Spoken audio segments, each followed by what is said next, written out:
नमस्कार दोस्तों, मैं हूं आपका दोस्त और आज बात करते हैं गीता के छठे अध्याय ध्यान योग की। कई बार हम सुनते हैं कि मन का नियंत्रण पाना सबसे मुश्किल काम है और भागवत गीता यही सिखाती है, यानी मन को साधना। हे कृष्ण, कभी आप कहते हैं कर्म छोड़ो यानी संन्यास लो और फिर कहते हैं कि भक्ति पूर्वक कर्म करो। मुझे तो समझ ही नहीं आ रहा कौन सा रास्ता सही है। अब यही समस्या आज भी हमारी है। क्या ध्यान ज्ञान संन्यास बड़ा है या फैमिली, काम, समाज में रहते हुए भी भगवान की भावना में डूबा रहना? यही कृष्ण क्लियर करते हैं।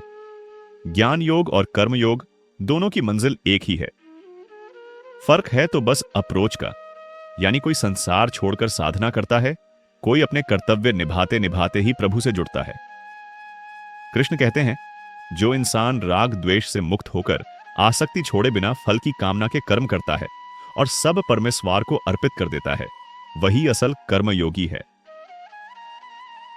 अब सोचिए, कमल का फूल गंदे पानी में भी खिला रहता है, लेकिन उस पर पानी टिकता नहीं। गीता का कर्मयोग ठीक वैसा ही है। श्लोकों में कृष्ण कहते हैं, जो कर्मयोगी अपनी इंद्रियां, मन, बुद्धि और शरीर को वश में रखकर केवल कर्म करता है, लेकिन मन में किसी परिणाम का लोभ या चिंता नहीं रखता, वो साधक संसार में रहते हुए भी बिल्कुल पवित्र रहता है। यहां असली पॉइंट है।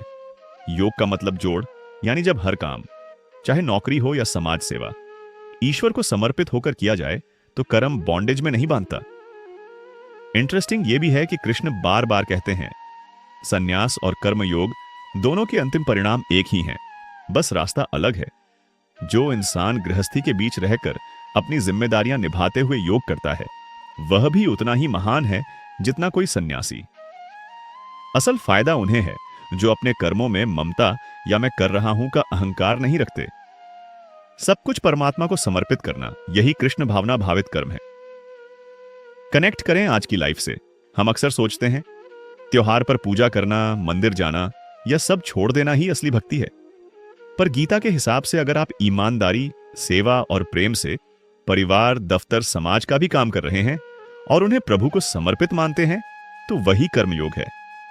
कृष्ण यही बोलते हैं, कर्म करो पर फल की चिंता मत करो, यानी असली फ्रीडम, मन की शांति और सुख वहीं से आता है।